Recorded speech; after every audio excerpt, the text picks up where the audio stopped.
Hi everyone, welcome to my channel Infinity Tech. So in this video, I'm going to discuss how to remove a password or a pin from your Windows, PCs and laptops. So by following these simple steps, we can easily remove our password. Simply, we need to go to the start button, click here. Here we have a settings, click on this settings button and this is the account. I simply need to click on the accounts and here we have a sign in options. Click on this and this is the password button. Click on this password and here we have an option to change. We need to change this and we need to add our current password. Simply press enter. So here you don't need to add anything. Simply click on the next, finish. So here you can see it shows us add. It means we don't have any password right now.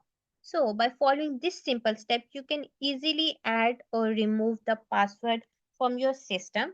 So to get more informative videos like this, just follow my channel Infinity Tech. Bye. Take care.